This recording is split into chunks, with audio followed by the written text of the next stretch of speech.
2025 সালের শবে বরাত চলে এসেছে। এই শবে বরাতকে বলা হয় ভাগ্যের রজনী। আপনার ভাগ্য পরিবর্তন হবে, তাই আপনাকে জানতে হবে 2025 সালের শবে বরাত কত তারিখে, কি বারে, এবং শবে বরাতের রোজা কতটি রাখতে হবে এবং কি বারে রাখতে হবে, নিয়ত কিভাবে করতে হবে। এবং এই শাবান মাস যে চলছে 2025 সালের, এই শাবান মাসের মধ্যে স্পেশাল 4টি আমল নবী করিম সাল্লাল্লাহু আলাইহি সাল্লাম করেছেন, আপনিও করবেন। যত বেশি এই শাবান মাসের মধ্যে 4টি আমল করতে পারবেন, জিকির করতে পারবেন, তাহলে তত বেশি আল্লাহর রহমত আপনাদের উপরে বৃষ্টির মতো নাজিল হবে, রিজিক আসবে, আল্লাহ আপনাদেরকে প্রিয় করে নিবে, জীবনের গুনাহগুলো ক্ষমা করে দিবে। তাই অবশ্যই এই শাবান মাস চলছে, শবে বরাতের মাস চলছে, এই 4টি জিকির দোয়া স্পেশাল অবশ্যই আপনি করবেন, আমল করবেন। আমি বলে দেব ইনশাআল্লাহ 4টি স্পেশাল আমল কি এই শাবান মাসের মধ্যে। তার পূর্বে আমি আপনাদেরকে বলে দেব 2025 সালের শবে বরাত কত তারিখে, কি বারে, এবং শবে বরাতের রোজা কতটি রাখতে হবে। আমি আপনাদেরকে বলে দিচ্ছি, মনোযোগ সহকারে শুনুন। এটা হচ্ছে শাবান মাস। এই শাবান মাসের 14 তারিখ দিবাগত রাত্রিতে নবী করিম সাল্লাল্লাহু আলাইহি সাল্লাম বলেছেন এটাই শবে বরাত। ইংরেজিতে একটু পরে বলে দিচ্ছি সুন্দর করে। নবীজি বলেছেন এই শাবান মাসের 14ই শাবান দিবাগত রাত্রিতে শবে বরাত। এ শবে বরাতরে ভাগ্যের রজনী বলা হয়। এ শবে বরাতের রাত্রিতে আল্লাহ তাআলা প্রথম আসমানের মধ্যে চলে আসে। আল্লাহু আকবার। মাগরিবের নামাজের পর থেকে এই প্রথম আসমানের মধ্যে আসে, একেবারে ফজরের নামাজের ওয়াক্ত হওয়ার আগ পর্যন্ত প্রথম আসমানের মধ্যে থাকে এবং আপনাকে আমাকে পৃথিবীর সমস্ত মানুষকে ডেকে ডেকে বলতে থাকে, কি আছো গুনাহগার, আমার কাছে ক্ষমা চাও, মাপ চাও, আমি আল্লাহ রাব্বুল আলামিন তোমার গুনাহগুলোকে ক্ষমা করে দেব। আল্লাহু আকবার। কি আছো অসুস্থ, আমার কাছে চাও, আমি আল্লাহই তো তোমাকে অসুস্থ করেছি, আমি আল্লাহই বলছি তোমাকে সুস্থ করে দেব, আমার কাছে চাও। নবীজি বলেছেন এই রাত্রিতে তোমরা অবশ্যই ইবাদত করবে জাগ্রত থেকে। আল্লাহু আকবার। এবং ভোর রাত্রে সেহরিকে পরের দিন তোমরা অবশ্যই রোজা রাখবে। এই শবে বরাতের রাত্রিতে আপনি কিভাবে ইবাদত করবেন সেটাও বলে দেব, এবং শবে বরাতে রোজার নিয়তটা কিভাবে রাখবেন সেটাও আপনাদেরকে বলে দেব ইনশাআল্লাহ। সর্বপ্রথম আমরা জানব শবে বরাতের যে মাস শাবান মাস চলছে, আল্লাহর রাসূল এই শাবান মাসের মধ্যে কিভাবে ইবাদত করে কাটিয়েছেন, আমরা কিভাবে এই শাবান মাসটা কাটাবো সেটা শুনুন। আম্মাজান হযরত উম্মে সালমা রাদিয়াল্লাহু তাআলা আনহা বলেন, নবী করিম সাল্লাল্লাহু আলাইহি ওয়াসাল্লাম এই শাবান মাসের মধ্যে রমজান ছাড়া সবচেয়ে বেশি নফল রোজা রেখেছিলেন। এই শাবান মাসের মধ্যে আল্লাহ রাসূল এত বেশি নফল রোজা এই শাবান মাসের মধ্যে রেখেছিলেন, তিনি যেন আর রোজা ভাঙবেই না এমনটাই মনে হয়েছিল। এবং নফল নামাজ, নফল ইবাদত তিনি অনেক বেশি করতেন। আল্লাহু আকবার, আল্লাহু আকবার। এই জন্যে আপনাদেরকে রোজা রাখতে হবে এই শাবান মাসের মধ্যে। এবং মহিলা মা বোনদের যত ভাঙতি রোজা আছে এই শাবান মাসের মধ্যে আপনি রাখতে পারবেন, রেখে শেষ করবেন ইনশাআল্লাহ। এই শাবান মাসের মধ্যে নবীজি কত ধরনের রোজা রেখেছিল সেটা আমরা জানব। প্রতি সপ্তাহে নবীজি 2টি নফল রোজা রেখেছিল। এটা অবশ্যই তিনি রেখেছিল সোমবার এবং বৃহস্পতিবার। আপনিও প্রতি সপ্তাহে এই শাবান মাসের মধ্যে 2টি নফল রোজা রাখতে পারেন, তার চেয়েও বেশি রাখতে পারেন। 2টি রাখলে আপনার বিশাল সওয়াব হবে, সোমবার এবং বৃহস্পতিবার। আল্লাহ রাসূল বলেছেন এই সোমবার এবং বৃহস্পতিবার আল্লাহ তাআলার কাছে আপনার আমল নামাটা উপস্থাপন করা হয়। আল্লাহ আপনার আমল নামাটা দেখে। নবীজি বলেছেন আমি চাই আমার আমল নামাটা যখন আল্লাহর কাছে উপস্থাপন করা হবে, আল্লাহ তখন আমার দিকে তাকিয়ে খুশি হয়ে যাবে, সন্তুষ্টি হয়ে যাবে। আল্লাহকে খুশি করার জন্য আমি রোজা রাখি সোমবার এবং বৃহস্পতিবার, এবং এই 2 দিন রোজা রাখলে আল্লাহর কাছে ক্ষমা চাইলে আল্লাহ ক্ষমা করে দেয়, নিষ্পাপ করে দেয়। আল্লাহু আকবার। রোজার মতো সওয়াব অন্য কোনো ইবাদতের মধ্যে নাই।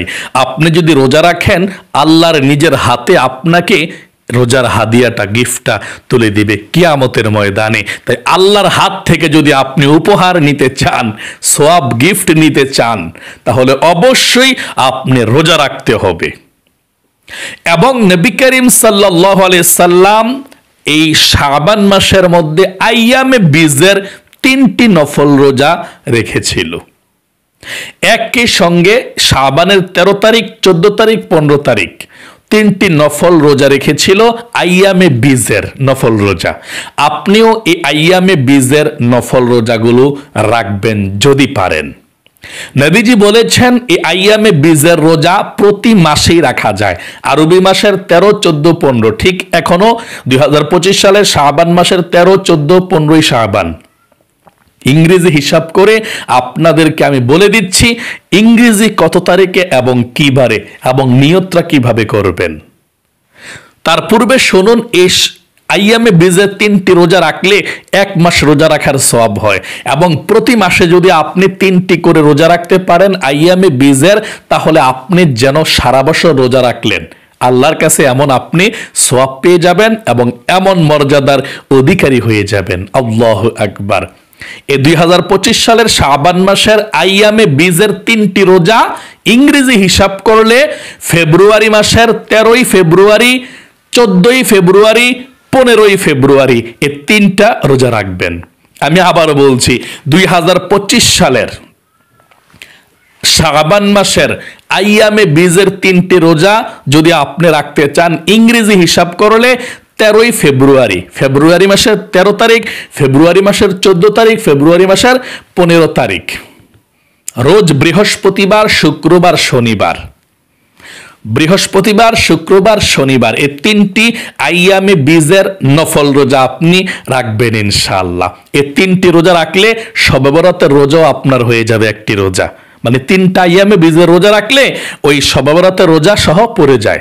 আপনি আইয়ামে বীজের নিয়ত করলেই শবে বরাতেরটাও হয়ে গেল ইনশাআল্লাহ। আলাদা শবে বরাতের রোজা নিয়ত করতে হবে না। আইয়ামে বীজের 3টে রোজা রাখলে শাবান মাসের মধ্যে আপনার শবে বরাতের রোজাও হয়ে গেল। তাহলে কয় তারিখে? 13ই ফেব্রুয়ারি, 14ই ফেব্রুয়ারি, 15ই ফেব্রুয়ারি, রোজ বৃহস্পতিবার, শুক্রবার, শনিবার। তাহলে বুধবার ভোররাত্রে সেহারি খাইবেন, বৃহস্পতিবার একটা রোজা রাখবেন, বৃহস্পতিবার ভোররাত্রে সেহারি খাইয়া শুক্রবার একটা রোজা রাখবেন।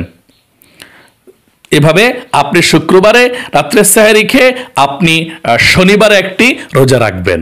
এই শুক্রবার রাত্রেই শবে বারাত। আমি বলে দিচ্ছি আপনাদেরকে ইনশাআল্লাহ, গভীর মনোযোগ দিয়ে শুনুন। জীবনে কত সময় ব্যয় করছেন, একটু আমল শিখুন, ভাগ্যকে পরিবর্তন করুন। শবে বরাতের রাত্রিটা ভাগ্যের রজনী বলা হয়। 1 বছরের বাজেট হয়ে যাবে, কি করবেন, কোথায় যাবেন, কি খাবেন। আপনি যদি আইয়ামে বীজের রোজাগুলো রাখতে চান, এই শাবান মাসের মধ্যে 3টি নফল রোজা নিয়তরা এভাবে করবেন। আপনি প্রথম রোজাটার নিয়তরা এভাবে করবেন, আমি আগামীকালকে শাবান মাসের আইয়ামে বীজের প্রথম নফল রোজা রাখব। তারপর দ্বিতীয় নফল রোজা, আমি আগামীকালকে শাবান মাসের আইয়ামে বীজের দ্বিতীয় নফল রোজা রাখব। হয়ে গেল। আমি আগামীকালকে শাবান মাসের আইয়ামে বীজের তৃতীয় নফল রোজা রাখবো। হয়ে গেল। মানে এটাই বললে হয়ে যাবে যে আমি আগামীকালকে শাবান মাসের আইয়ামে বীজের প্রথম রোজা রাখবো, নফল রোজা রাখবো। আবার দ্বিতীয় রোজা, আমি আগামীকালকে শাবান মাসের আইয়ামে বীজের দ্বিতীয় নফল রোজা রাখবো। তৃতীয়টা নিয়ত এভাবে করবেন, তৃতীয় দিন রাত্রে আমি আগামীকালকে শাবান মাসের আইয়ামে বীজের তৃতীয় নফল রোজা রাখবো। হয়ে গেল নিয়তরা। আপনি যদি এটাও না বলতে পারেন তাহলে এটা বললে চলবে, আমি আগামীকালকে আইয়ামে বীজের প্রথম রোজা রাখবো। আমি আগামীকালকে আইয়ামে বীজের কোন রোজা? প্রথম রোজা রাখবো। আমি আগামীকালকে আইয়ামে বীজের প্রথম রোজা রাখবো, আমি আগামীকালকে আইয়ামে বীজের দ্বিতীয় নফল রোজা রাখবো, আমি আগামীকালকে আইয়ামে বীজের তৃতীয় নফল রোজা রাখবো, এটা বললে হয়ে যাবে। আপনি বললেই আল্লাহ সব শুনতে পায়, অন্তরে নিয়ত করলে হয়ে যাবে। আপনি নিয়তটা করতে হবে, আল্লাহ বুঝবে যে আপনি কি বলতে চাচ্ছেন, এটা আল্লাহ জানে। অতএব নিয়তটা এত কঠিন না, আপনি এভাবে নিয়তটা করবেন ইনশাআল্লাহ। তারপরে নবী করিম সাল্লাল্লাহু আলাইহি সাল্লাম বলেছেন শবে বরাতের রাত্রিতে আপনারা ইবাদত করে পরের দিন শবে বরাতের রোজাটা রাখার জন্য। যারা আইয়ামে বীজের 3টি নফল রোজা রাখছেন এর মধ্যে একটা শবে বরাতের রোজা হয়ে গিয়েছে, আর যারা না রাখছেন একটা রোজা রাখবেন তারাও শুনুন রাখতে পারবেন।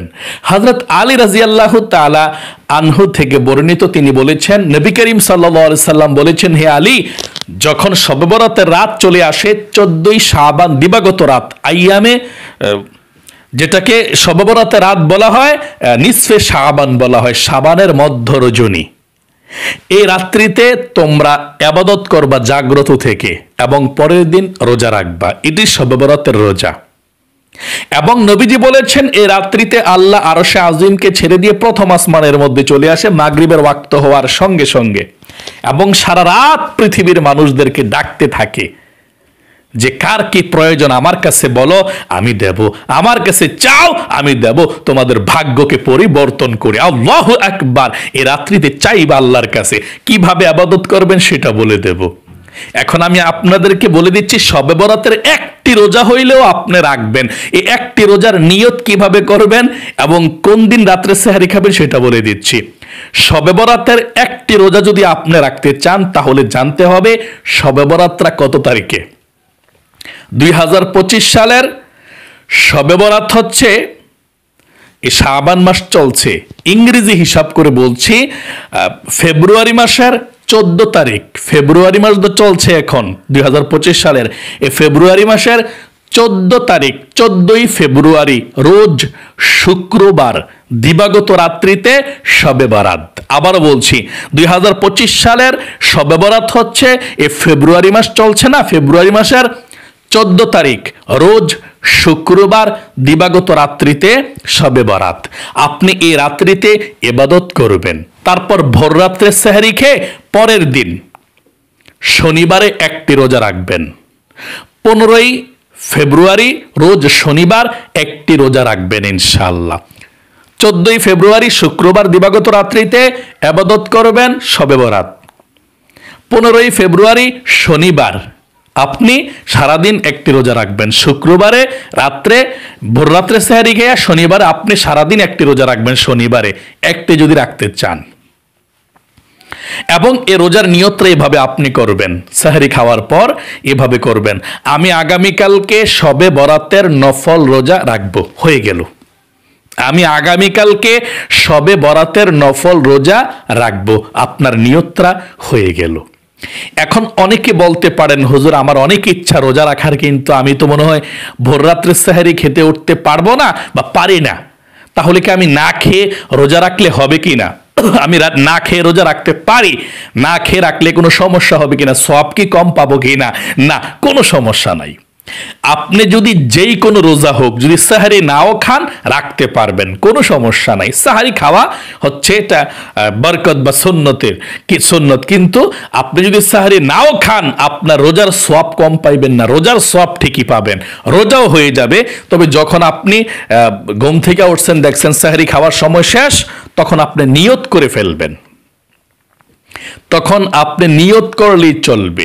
যদি সময় থাকে যে একটু পানি খাইতে পারেন খাইবেন, আর না খাইলেও কোনো সমস্যা নাই। অনেকে আছেন সময় শেষ কোথাও একটু পানি খাইয়া নেই, ও পানি খাইয়া নিয়ত করে, তাহলে হবে না। সময় শেষ মানে সব শেষ। আপনি যখনই ঘুম থেকে উঠে দেখছেন সময় শেষ সাহরি খাওয়ার, ফজরের আজান দিয়ে দিয়েছে, তখন আপনি নিয়ত করে ফেলবেন আমি আগামীকালকে শবে বরাতের নফল রোজা রাখবো, হয়ে গেল। অথবা যখনই ঘুম থেকে ওঠেন আপনি উঠে দেখছেন শেষ সেহরি খাওয়ার সময়, আপনি নিয়ত করে ফেলবেন আমি আগামীকালকে ইনশাল্লাহ রোজা রাখবো। যে রোজা রাখবেন সেটা নিয়ত করবেন। শবে বরাতের নফল রোজা হলে শবে বরাতের নফল রোজা, আইয়ামে বীজের নফল রোজা হইলে আইয়ামে বীজের নফল রোজা রাখবো ইনশাল্লাহ, হয়ে গেল আপনার নিয়তরা। তাহলে সাহারি না খেলেও রোজা রাখা যায়, কোনো সমস্যা নাই। এখন আমি আপনাদেরকে বলে দেব 2025 সালের শবে বরাত কত তারিখে, এবং আপনি শবে বরাতের নামাজটা কিভাবে পড়বেন এবং শবে বরাতের রাত্রিতে ইবাদতরা কিভাবে করবেন সেটা বলে দিচ্ছি, মনোযোগ দিয়ে শুনুন। 2025 সালের শবে বরাত তো শুনেছেন, ফেব্রুয়ারি মাসের 14 তারিখ শুক্রবার দিবাগত রাত্রিতে। এই যে চলছে ফেব্রুয়ারি মাস, এই ফেব্রুয়ারি মাসের 14 তারিখ শুক্রবার দিবাগত রাত্রিতে আপনি এশারের নামাজটা পড়বেন। এশারের নামাজটা পড়ার পরে কিন্তু শবে বরাতের নামাজ আপনি পড়তে হবে। তবে দিনের বেলা একটু পর্যাপ্ত পরিমাণ ঘুমিয়ে নিয়েন, বিশ্রাম নিয়েন, কারণ শবে বরাতের রাত্রিটা বছরে একটি রাত্র, কিন্তু জাগ্রত থাকলেই সওয়াব। আপনি সারা রাত জাগ্রত থাকতে চেষ্টা করবেন, ইবাদত করবেন, জিকির করবেন, কোরআন তেলাওয়াত করবেন, নামাজ পড়বেন। আমি বলে দিচ্ছি কিভাবে পড়বেন ইনশাআল্লাহ। আপনি এশারের নামাজটা পড়বেন শবে বরাত রাত্রিতে, শুক্রবার দিবাগত রাত্রিতে, 14 ফেব্রুয়ারি দিবাগত রাত্রিতে আপনি এশারের নামাজটা পড়বেন। পড়ার পর সুন্নত পড়বেন, পড়ার পর 3 রাকাত বিতরের নামাজ শুধু পড়বেন না। এটা কোন সময় পড়বেন? শবে বরাতের নামাজটা পড়ার পরে এই বিতরের নামাজটা পড়বেন, এটা সবচেয়ে উত্তম আর কি। আর যদি অনেকে ভুলে পড়ে ফেলেন বা নিজে ইচ্ছে পড়ে ফেলছেন বিতরের নামাজটা, যে আমার মনে থাকবে না আমি পড়ে ফেলি, কোনো সমস্যা নাই, বিতরের নামাজ পড়েও পড়া যায়, মানে পরে পড়লে উত্তম, নবীজি পড়েছেন আর কি। আপনি প্রথমে এশার নামাজটা পড়বেন, পড়ার পর সুন্নত পড়বেন, পড়ার পর 3 রাকাত বিতরের নামাজ রেখে দিবেন। রেখে দেওয়ার পর এটা আপনি শবে বরাত নামাজ পড়ার পরে পড়বেন বিতরের নামাজটা ইনশাআল্লাহ মনে করে কিন্তু। তারপর আপনি দাঁড়িয়ে যাবেন, এশার নামাজের সুন্নত পড়া দাঁড়ায় যাবেন শবে বরাত নামাজ পড়ার জন্য। আপনি দাঁড়িয়ে প্রথমে আপনাকে জানতে হবে শবে বরাতের নামাজ কত রাকাত। উত্তর হলো শবে বরাতের নামাজ হচ্ছে 12 রাকাত, কমপক্ষে 12 রাকাত পড়বেন। আর উপরে যত রাকাত পড়তে পারেন কোনো সমস্যা নাই, যত পড়বেন ততই সওয়াব। সারা রাত জাগ্রত থাকবেন, যেহেতু আপনি সারা রাত ইবাদত করবেন ইনশাআল্লাহ। একটু পর পর 12 রাকাত কেন, 14 কেন, 16 কেন, পড়তেই থাকবেন ইনশাআল্লাহ। আর একটু পর পর মুনাজাত করবেন, কিভাবে সেটাও বলে দেব। আপনি শবে বরাতের রাতে কমপক্ষে 12 রাকাত নফল নামাজ পড়বেন শবে বরাতের। আচ্ছা, বেশির কোনো সীমা নাই, যত পড়তে পারেন তত ভালো। কত রাকাত করে করে শবে বরাতের নফল নামাজ পড়তে হয়?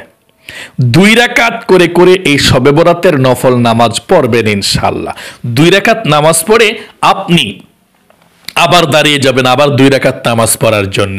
আবার 2 রাকাত পড়ে 4 রাকাত হবে, আপনি তখনও মুনাজাত করতে পারেন, অথবা 6 রাকাত পড়ার পর আপনি মুনাজাত করতে পারেন। যখনই মুনাজাত করবেন তখনই আপনি কিছু জিকির করতে হবে, দোয়া পাঠ করতে হবে, আল্লাহ খুশি হয়ে যাবে, দোয়া কবুল হবে, রহমত আসবে এবং আপনার রিজিক আল্লাহ বৃদ্ধি করে দিবে, ভাগ্যকে পরিবর্তন করে দিবে ওই দোয়াগুলো পড়লে। কোন দোয়াগুলো পড়বেন আমি বলে দেব ইনশাআল্লাহ। তার পূর্বে শুনুন আপনি কিভাবে, আপনি কোন সূরা দিয়ে পড়বেন এই শবে বরাতের নামাজটা। আপনি যে কোনো সূরা দিয়ে শবে বরাতের নামাজটা পড়তে পারেন, কোনো সমস্যা নেই। 2 রাকাত 2 রাকাত 4 রাকাত 6 রাকাত পড়ার পর যখন মুনাজাত করবেন, এই মুনাজাত করার পূর্বে আপনি সূরা কালাম, দোয়া কালাম যেগুলো আছে আপনি এগুলো পাঠ করবেন। যেমন তাসবিহটা হাতের মধ্যে নিয়ে আপনি গনে গনে অথবা এইভাবে হাতের করে গনে গনে, আপনার ইচ্ছা। আপনি যখনই মুনাজাত করবেন একটু পর পর মুনাজাত করবেন, ভাগ্য পরিবর্তনের রাত সেটা। যত দোয়া করবেন তত ভালো। নবীজি বলেছেন আমল করে যখন আপনি ইবাদত করে যখন আপনি দোয়া করবেন, এই রাত্রিতে দোয়া করলে আল্লাহ আপনার ভাগ্যকে পরিবর্তন করে দিবে। আত-তাকদীরু লা ইয়ারুদ্দু ইল্লা বিদ-দুআ, দোয়ার দ্বারাই মানুষের ভাগ্য তকদিরকে আল্লাহ পরিবর্তন করে দেয়। এই জন্য আপনি একটু পরপর মুনাজাত করবেন, শুধুমাত্র নামাজ পড়বেন না।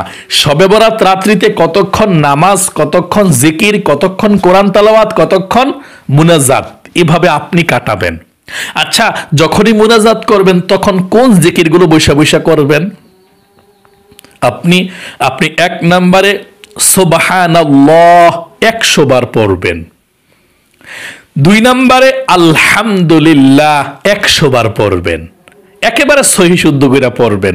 একেবারে অনেকে আছে মনে মনে ভাবে যে যেহেতু 100 বার পড়তে হবে অনেক জিকির, সুবহানাল্লাহ সুবহানাল্লাহ সুবহানাল্লাহ সুবহানাল্লাহ সুবহানাল্লাহ এভাবে পড়ে ফেলি, আলহামদুলিল্লাহ আলহামদুলিল্লাহ আলহামদুলিল্লাহ আলহামদুলিল্লাহ আল্লাহু আকবার আল্লাহু আকবার, এভাবে না। আপনি এভাবে পড়লে আপনার গুনাহ হবে, সওয়াব হবে না। আমার নাম হাফেজ মাওলানা মোহাম্মদ নূর হুসাইন। যদি আপনি আমাকে নুরু নুরু নুরু নুরু বলেন, নুরু বলেন, আমি কিন্তু সন্তুষ্ট না বেশি একটা, ভাল লাগলো না কথাটা শুনে আপনার, আপনি আমাকে সম্মান দিতে জানলেন না। আপনি যদি আমাকে হাফেজ মাওলানা নূর হুসাইন সাহেব কেমন আছেন, মনটা আমার ভালো লাগলো শুনে, আপনি কমেন্টসে লেখছেন ইমাম সাহেব অথবা হাফেজ সাহেব অথবা মাওলানা সাহেব অথবা ভাইয়া কেমন আছেন, কত সুন্দর লাগতো, একটা ভাষা আছে সুন্দর কথা, ঠিক না? আপনি আমাকে যদি নাম অর্ধেক ডাকেন, বিকৃত করে ডাকেন, ভালো করে না ডাকেন, আমার কাছে ভাল লাগলো না। আপনি আল্লাহর প্রশংসা করছেন, আপনি যদি সুন্দর করে প্রশংসাটা করতে না পারেন সহিশুদ্ধভাবে, আল্লাহ তাআলা পছন্দ করে না, খুশি হয় না, আপনার আরো গুনাহ হবে, সে আপনার সওয়াব আপনার হবে না। আপনি সুবহানাল্লাহ সুবহানাল্লাহ সুবহানাল্লাহ বললে আপনার হবে না, আপনি সুবহানাল্লাহ সুবহানাল্লাহ সুবহানাল্লাহ সুবহানাল্লাহ দ্রুত পড়েন, সমস্যা নাই, তবে সহি শুদ্ধ করে পড়বেন। অনেকে আছে নামাজের সেজদার মধ্যে গেলে সুবহান রাব্বিল আলা সুবহান রাব্বিল আলা সুবহান রাব্বিল আলা এভাবে পড়ে, আসলে কিন্তু সুবহান রাব্বিল আলা না, এটা উচ্চারণটা কি সুবহানা রাব্বিয়াল আ'লা সুবহানা রাব্বিয়াল আ'লা সুবহানা রাব্বিয়াল আ'লা, সহি শুদ্ধ করে আপনাকে পড়তে হবে, তাহলে আল্লাহ খুব পছন্দ করে। তাহলে কি বললাম? সুবহানাল্লাহ 100 বার যখনই মুনাজাত করবেন তার পূর্বে, আলহামদুলিল্লাহ 100 বার মনোযোগ সহকারে, আল্লাহু আকবার 100 বার পড়বেন। তারপর কালেমায়ে তাইয়্যিবা 100 বার পড়বেন, লা ইলাহা ইল্লাল্লাহ 100 বার। তারপর সর্বশেষ কালেমাটা পড়বেন, একবার পড়বেন পুরোটা কালেমা, লা ইলাহা ইল্লাল্লাহু মুহাম্মাদুর রাসূলুল্লাহ সাল্লাল্লাহু আলাইহি সাল্লাম। তারপরে আপনি জীবনের গুনাহগুলো ক্ষমা হওয়ার জন্য ইস্তিগফারের দোয়াটা 100 বার, আস্তাগফিরুল্লাহ এতটুকু পর্যন্ত মনোযোগ সহকারে, আস্তাগফিরুল্লাহ আস্তাগফিরুল্লাহ আস্তাগফিরুল্লাহ আস্তাগফিরুল্লাহ আস্তাগফিরুল্লাহ 100 বার। 6 নম্বরে আপনি দুরূদ শরীফ পাঠ করবেন 100 বার, সাল্লাল্লাহু আলাইহি ওয়াসাল্লাম সাল্লাল্লাহু আলাইহি ওয়াসাল্লাম সাল্লাল্লাহু আলাইহি ওয়াসাল্লাম 100 বার দুরূদ শরীফ পড়বেন। 7 নম্বরে আপনি লা হাওলা ওয়ালা কুওয়াতা ইল্লা বিল্লাহ এতটুক পর্যন্ত, জান্নাতের গুপ্তধন এটা 100 বার পড়বেন, কম যাতে না হয়, বেশি হলে সমস্যা নাই, লা হাওলা ওয়ালা কুওয়াতা ইল্লা বিল্লাহ এভাবে 100 বার। 8 নম্বরে সুবহানাল্লাহি ওয়া বিহামদিহি সুবহানাল্লাহিল আযীম 100 বার পড়বেন, সুবহানাল্লাহি ওয়া বিহামদিহি সুবহানাল্লাহিল আযীম। এই বাক্যগুলো আল্লাহর কাছে অনেক বেশি প্রিয়, মিজানের পাল্লায় অনেক বেশি ভারী, এবং জবানে উচ্চারণ করাটা একেবারে সহজ, তাই না? এই বাক্যগুলো পড়লে আল্লাহ খুশি হয় প্রচন্ড।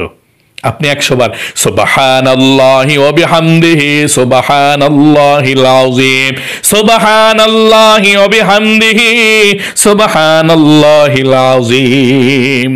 তারপরে 9 নাম্বার হচ্ছে আপনি এই ছোট্ট আল্লাহ রাব্বুল আলামিনের নামটা পাঠ করবেন 100 বার, ইয়া হাইয়ু ইয়া কাইয়ুম এই দুইটা নাম একসঙ্গে 100 বার, ইয়া হাইয়ু ইয়া কাইয়ুম ইয়া হাইয়ু ইয়া কাইয়ুম ইয়া হাইয়ু ইয়া কাইয়ুম ইয়া হাইয়ু ইয়া কাইয়ুম। আর যদি পারেন এই ছোট্ট দোয়াটা পাঠ করবেন, আল্লাহর নামটা পাঠ করবেন 100 বার, ইয়া যাল জালালি ওয়াল ইকরাম ইয়া যাল জালালি ওয়াল ইকরাম ইয়া যাল জালালি ওয়াল ইকরাম।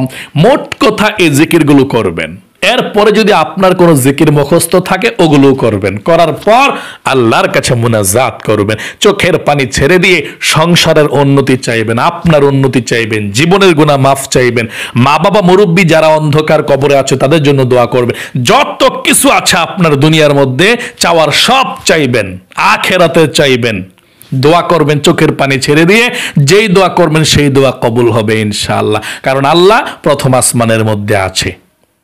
আপনি এভাবে আল্লাহ রাব্বুল আলামিনকে হাজির নাজির জেনে, আল্লাহ তাআলা উপস্থিত আছে জেনে, আপনার মেধার মধ্যে রেখে আপনি এভাবে দোয়াগুলো পাঠ করবেন ইনশাআল্লাহ, মুনাজাত করবেন।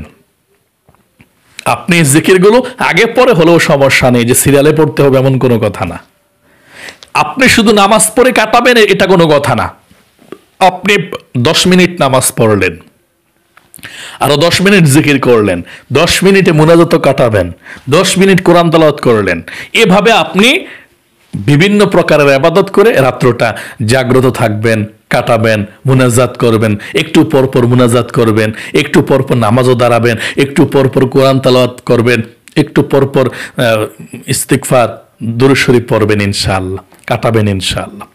তাহলে প্রিয় দিনী ভাই এবং বোনেরা, আশা করি খুব সুন্দর করে আপনারা এই 2025 সালের শবে বরাতের রজনীতে কিভাবে ইবাদত করে কাটাবেন, রোজা কিভাবে কতটা রাখবেন আশা করি বুঝতে পেরেছেন। এবং এই শাবান মাস পুরাটা জুড়ে স্পেশাল 4টি আমল আছে নবীজির শেখানো, নবীজি আমলগুলো করেছে, আপনার এই আমলগুলো করবেন। 1 নম্বরে নফল রোজা যত বেশি রাখতে পারেন তত ভালো। নবীজি এই শাবান মাসের মধ্যে একেবারে শেষের কয়েকদিন ছাড়া পুরা মাসের মধ্যে তিনি প্রায় রোজা রেখেছেন, নফল রোজা। কোন কোন বর্ণনা এসেছে শাবান মাসের মধ্যে নবীজি 20টি নফল রোজা রেখেছে। আপনি যত বেশি নফল রোজা রাখতে পারেন ততই ভালো। মহিলা মা বোনরা ভাঙতি রোজাগুলো রেখে দিবেন আপনারা যদি পারেন ইনশাআল্লাহ।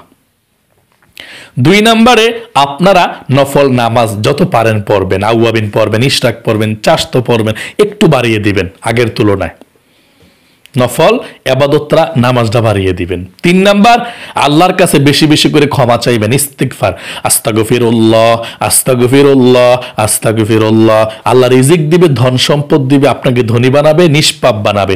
আস্তাগফিরুল্লাহ আস্তাগফিরুল্লাহ আস্তাগফিরুল্লাহ পাঠ করবেন। 4 নাম্বার দুরূদ শরীফ পাঠ করবেন বেশি বেশি নবীজির শানে, সাল্লাল্লাহু আলাইহি ওয়াসাল্লাম সাল্লাল্লাহু আলাইহি ওয়াসাল্লাম, এই 4টি জিকির করবেন। দুরূদ শরীফ ওযু না থাকলেও পাঠ করা যায়। আপনি ওযু যদি নাও থাকে তখন আস্তাগফিরুল্লাহ আস্তাগফিরুল্লাহ বলতে পারবেন, দুরূদ শরীফ পড়তে পারবেন। এবং মহিলা মা বোনদের যদি ওযু নাও থাকে তখনও পারবেন দুরূদ শরীফ পড়তে, আস্তাগফিরুল্লাহ পড়তে। এবং মহিলা মা বোনদের যদি নামাজ না থাকে তখনও আপনারা দুরূদ শরীফ এবং আস্তাগফিরুল্লাহ এগুলো পড়তে পারবেন। এবং যত জিকির আছে কোরআন শরীফ পড়া ছাড়া সব জিকির পড়তে পারবেন। তাই মহিলা মা বোন যারা আছেন, আপনারা যদি নামাজ নাও থাকে এই শাবান মাসের মধ্যে আপনারা জিকিরগুলো করবেন ইনশাআল্লাহ। সুবহানাল্লাহ, আলহামদুলিল্লাহ, যে 10টি জিকিরের কথা বলেছি 10টি জিকির করবেন ইনশাআল্লাহ। শুধু নামাজ পড়তে পারবেন না, কোরআন তেলাওয়াত করতে পারবেন না, এছাড়া যত জিকির আজকার আছে সবগুলো করবেন। আপনারাও মুনাজাত করবেন ইনশাআল্লাহ শবে বরাতের রজনীতে ইনশাআল্লাহ। তাহলে আজ এ পর্যন্তই। আশা করি খুব সুন্দর করে আপনারা শবে বরাতের রাত্রিতে কিভাবে ইবাদত করবেন, শবে বরাতের রোজা কতটি রাখবেন, নিয়ত কিভাবে করবেন, সম্পূর্ণ নিয়ম কানুনটা বুঝতে পেরেছেন এবং জানতে পেরেছেন। আজ এ পর্যন্তই। আল্লাহ আপনাদেরকে ভালো রাখুক, সুস্থ রাখুক, জীবনের গুনাহ মাফ করে আপনার জীবনকে আল্লাহ সুন্দর করে দিক। সকলে কমেন্ট বক্সের মধ্যে দোয়াতে অংশগ্রহণ করে যাবেন, লেখা কমেন্টসের মধ্যে আমিন। কার দোয়া কবুল হয়ে যায় বলা যায় না, আমিন লেখা যাবেন এবং ভিডিওতে একটি লাইক দিয়ে যাবেন। যারা যারা ভিডিওতে আমিন লিখেছেন এবং একটি লাইক দিয়েছেন, একটু উপকার হয়েছে ভিডিওটা শুনে দেখে। আল্লাহর কাছে দোয়া করছি, আল্লাহ তোমার বান্দা বান্দি যারা সরল মনে আমিন লিখেছে, আল্লাহ তাদেরকে কবুল করো, মক্কা মদিনায় নাও। আমার মতো গুনাহগারকে যদি মক্কা মদিনায় নিতে পারো, আমি তো গিয়েছি, আল্লাহ তুমি নিয়েছো। 2টি হাত দিয়ে তো তোমার খানায় কাবাকে স্পর্শ করেছে, এই চোখের পানি তোমার খানায় কাবাকে স্পর্শ করেছে। আল্লাহ এই 2টা হাত দিয়ে ধরেছি, আমাকে যেমন ধরার তৌফিক দিয়েছো, চোখের পানি ছেড়ে দিয়ে তোমার খানায় কাবাকে সাক্ষী রাখার তৌফিক দিয়েছো। তোমার বান্দা বান্দীদেরকে কবুল করো, মঞ্জুর করো, জীবনে একটিবার খানায় কাবাতে স্পর্শ করার, তোমার নবীকে সালাত সালাম দেওয়ার তৌফিক তৌফিক দান করে দাও, আমিন। আজ এ পর্যন্তই, আবারও অন্য কোনো ভিডিওতে দেখা হবে ইনশাআল্লাহ। সেই পর্যন্ত আপনাদের সকলের সুস্বাস্থ্য আল্লাহর কাছে কামনা করে আজ এখানে বিদায় নিচ্ছি। আসসালামু আলাইকুম ওয়া রাহমাতুল্লাহি ওয়া বারাকাতুহু।